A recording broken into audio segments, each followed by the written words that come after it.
Hello there.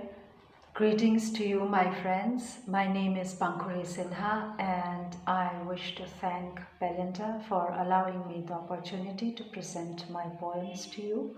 I am reading a few poems from my first book of poems called Prasun Talkies, my first book of poems in English rather. I am a bilingual writer from India, and without saying too much about myself and about what the poems are about, I will simply read them and I hope that you enjoy. So here goes my first poem. It's called Of Prison Darkness.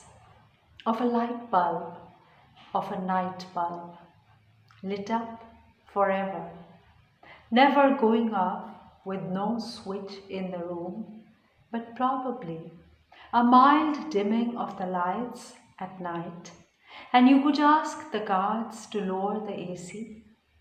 You could see them from the vent in the door, from the big square vent she often did, woke up, wore her spectacles and saw them. They wore blue uniforms, navy blue. They asked you to not carry your food in your cells. She did. They all did, many times. Once they called, again and again, for stolen milk. For anyone who had stolen milk, but she hid them. Behind the TV was locked for an evening. With no evening shower, she, the most disciplined of all prisoners, ate very quietly, asked for extra, whenever anyone got a bail and left, while they all talked with food over food.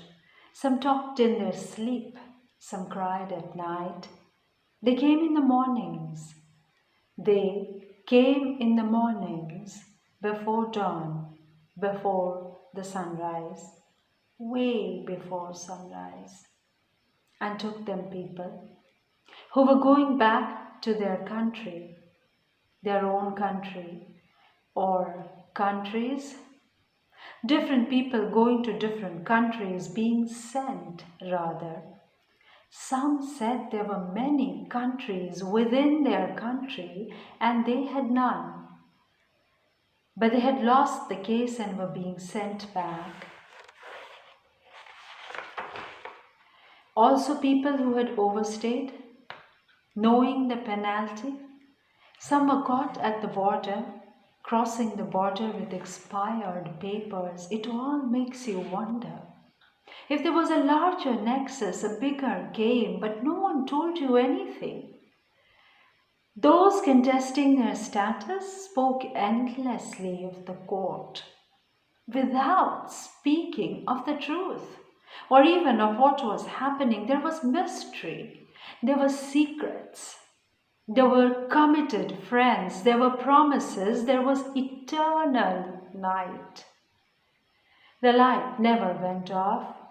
The doors opened and locked at a time. They were computerized and could be opened and locked at any time. So, dear friends, this is actually a poem from my own experience of detention. I ended up being labeled an illegal alien after being a student in sunny Buffalo. This happened in 2007, and losing, rather dropping, rather being a victim of credit card theft rather. Anyways, so I was going to get my green card and I dropped it for a study permit. It's a long story, that too, and then how my study permit got cancelled, that too. But right now I cannot do the storytelling. I hope that Belinda will allow me to do so, and I still love that country. I mean, I feel that I left my house, my entire life, my belongings, everything in that lovely little town that had so many apple trees, right? And a beautiful spring and a beautiful fall by the Lake Erie and by the side of River Niagara and Niagara Falls. So here is my second poem. It's called The Day Lucy Got a Bail. There was mild celebration, a mild extension of smiles, a mild laughter, a giggle that stayed long after she had left. Lucy had hit her husband with a car. I had just left mine. She had cheated on her consistently. Lucy thus had ideological oppositions to me. I was an adulteress.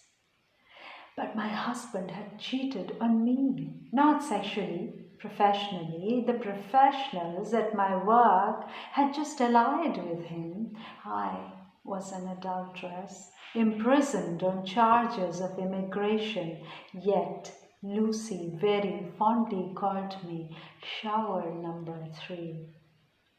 Lucy often called me while I was in the shower. Lucy laughed a lot while we ate and walked and continues to do so 5 years later. So this is a book of poems that came out in 2013, and this particular one has been translated in Czech by a famous Czech poetess named Jana Orlova. Now here is my third poem. I think I am over my time already, but I will try a short one. The Thing Called Justice. The thing called justice seemed very far away in the prison.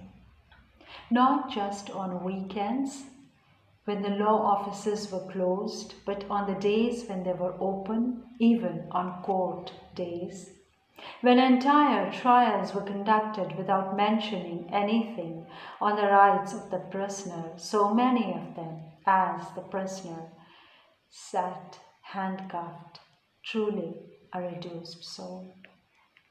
So this is about the fight for that thing called justice. As the song goes, justice is the one thing you should always have, but we all know that it is one of the most manipulated, commodified commodity in this world. So thank you for hearing me.